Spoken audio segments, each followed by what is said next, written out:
February 17th, 1944. The lagoon at Truk burns under a tropical sky turned black with smoke. For 2 years this was the Empire of Japan's Gibraltar of the Pacific, an untouchable fortress deep in the mandated islands. Now it is a graveyard.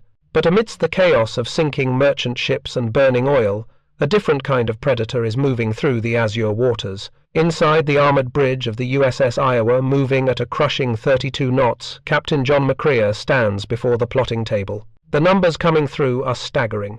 American carriers have already decimated the Japanese air power. But Admiral Raymond Spruance, commander of the Fifth Fleet, has made a decision that surprises even his own staff. He doesn't just want to bomb the enemy from the air, he wants a surface action. He is unleashing the fastest battleships ever built to hunt down a group of Japanese warships fleeing north. What happens in the next 2 hours will set a record that stands to this day, the longest-range engagement between battleships and surface vessels in naval history. But more than that, this engagement will demonstrate something the Japanese High Command had never fully grasped. It proved that their entire philosophy of war, their obsession with bigger guns and thicker armor, was obsolete.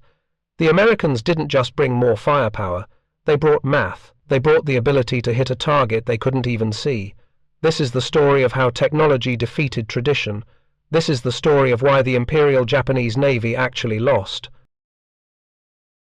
To understand why the slaughter at Truk happened, we have to go back nearly 40 years to the waters between Korea and Japan. In 1905, at the Battle of Tsushima, the Japanese Navy annihilated the Russian Baltic Fleet. It was the perfect victory. A decisive battle, or Kantai Kessen.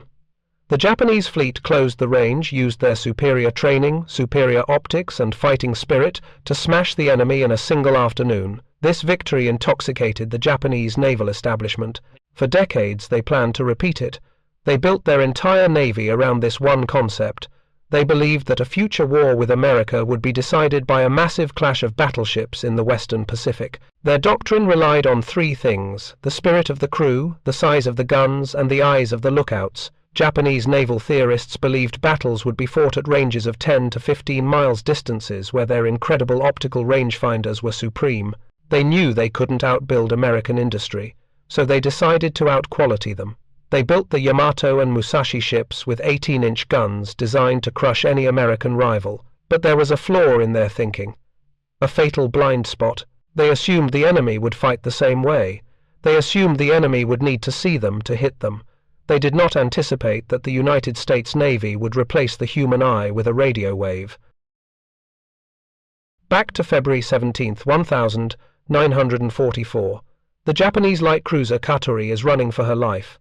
She is a training cruiser, lightly armored, commanded by Captain Takuo Sakai. He knows that staying in the lagoon means death by air attack.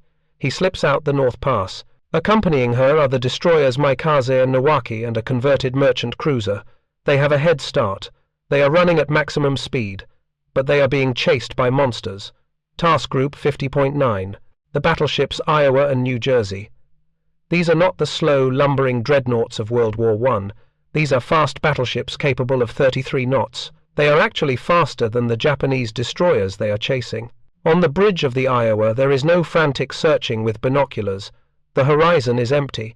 To the naked eye the ocean is deserted. But inside the dark air-conditioned Combat Information Center, the reality is different. The radar operator calls out the contact.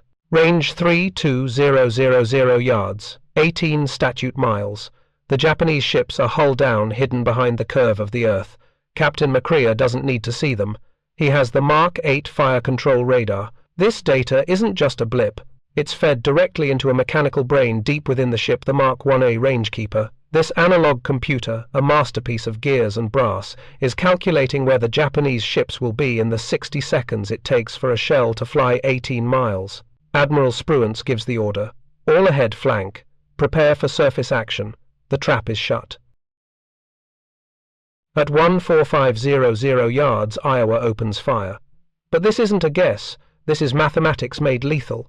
Turret, 2 rotates. 3 guns, each barrel 66 feet long, elevate in perfect unison. A broadside from an Iowa-class battleship releases nearly 12 tons of ordnance in a fraction of a second. The recoil is so powerful the entire 45,000-ton ship shudders. The blast deflectors on the deck glow cherry red. On board the Katori, the first sign of engagement is the sound of freight trains tearing through the sky. Then the ocean explodes. The first salvo lands. A straddle. One shell, short 1/1, close enough to spray the deck with shrapnel. Captain Sakai on the Katori is stunned. He cannot see the enemy firing at him. His optical rangefinders are useless against a target below the horizon. He orders his ship to weave, to release smoke, to fire blindly into the distance. It is futile. On the Iowa, the rangekeeper notes the fall of shot. It adjusts. It accounts for Katori's turn before the Japanese ship barely finishes the maneuver. The computer is predicting the future. The next salvos find their mark. The 1900-pound high-capacity shells designed to shred lightly armored ships tear into the Katori. The bridge is crushed. The engine room is ripped open. The destroyer Mikaze tries to help. She charges the American giants, firing her small 5-inch guns, launching torpedoes in a suicidal act of bravery. But bravery cannot stop a 16-inch shell. The heavy cruisers Minneapolis and New Orleans join the execution. Mikaze is smashed to pieces. She fights until her magazines detonate, breaking the ship in half. There are no survivors. One ship remains. The destroyer Nowaki. She is fast, capable of 35 knots. She flees north, disappearing into a rain squall. The range opens. 30000 yards. 34000 yards. 35000 yards. Visually, she is gone. But on the radar scope, she is still there. The New Jersey and Iowa turn their turrets to maximum elevation. They are about to attempt the impossible. At a range of 35700 yards, that is 20.3 statute miles, New Jersey fires. The shells climb miles into the sky. They are in flight for over a minute. They reach an altitude higher than Mount Everest before beginning their descent. It is a straddle. Splinters from the near misses damage the Nowaki, but she slips away into the storm. She escapes destruction, but she carries back to Tokyo a terrifying report. The Americans can hit a moving target in bad weather from 20 miles away. This engagement was a massacre, but strategically the sinking of 3 small ships meant little. The meaning of the battle was far more profound. It shattered the illusion of the Kantai Kessen.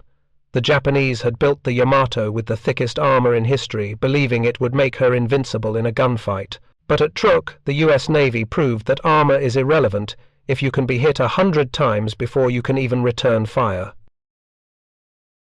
To understand the magnitude of the disaster at Truk, we must look inside the machines.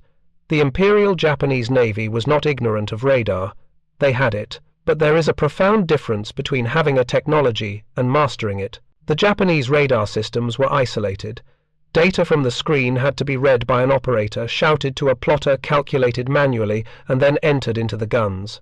In the chaos of combat, with adrenaline pumping and shells exploding, this human chain was slow and prone to error. The Americans removed the human bottleneck. On the Iowa, the radar spoke directly to the computer. The Mark I, a rangekeeper, didn't just track the target. It solved differential equations in real time. It accounted for wind drift, air density, the wear on the gun barrels inside the turret, and even the Coriolis effect caused by the rotation of the Earth. It was an analog brain that could think faster than any human crew. Japanese naval intelligence knew the Iowa's specifications. They knew the range, the armor thickness, the speed, but they failed to understand the synergy. They didn't realize that in 1944, a ship without integrated fire control was just a large, floating target. History denied us the ultimate confrontation. The USS Iowa and the IJN Yamato never met in battle, but using the data from the engagement at Truk, we can now simulate this clash of titans with terrifying accuracy. On paper, the Yamato is the superior beast. She displaces 7,000 tons against Iowa's 4,5000. Her 18-inch guns throw a shell weighing 3,200 pounds heavier than a compact car, outranging the Iowa by several miles. But let's place them in the conditions of Truk, a night engagement. Range 3,000 yards. The Yamato relies on optical rangefinders. In the darkness, she is blind. She must use star shells or searchlights, revealing her own position. The Iowa, meanwhile, is fighting from a cold, dark room. Her radar sees the Yamato clearly. She fires first. Based on the Truk performance, Iowa achieves a straddle by the second or third salvo. That's within 2 minutes. The Yamato, struggling to find the range optically, is still calculating. Here is the critical factor. The Iowa doesn't need to sink the Yamato immediately. She only needs to blind her. A few hits to Yamato's towering superstructure would destroy her optical rangefinders and her inferior radar antennas. Once blinded, the Yamato is helpless. Her massive 18-inch guns, the most powerful ever created, become useless iron tubes. She would be pounded into scrap metal from a distance she could not bridge. The Japanese doctrine of the decisive battle relied on a fair fight. Technology ensured that the fight would never be fair. But the supreme irony of the Iowa's performance at Truk is not that she was superior to the Japanese battleships, it's that she was superior in a contest that no longer mattered. By February 1944, the aircraft carrier was the undisputed king of the ocean. At Truk, before Iowa fired a single shot, carrier planes had already destroyed 250 Japanese aircraft and sunk dozens of ships. The Iowa-class battleships were magnificent anachronisms. They were the ultimate evolution of the wrong species. They were built to fight the ghost of the Battle of Tsushima, while the war was being decided by dive bombers and submarines.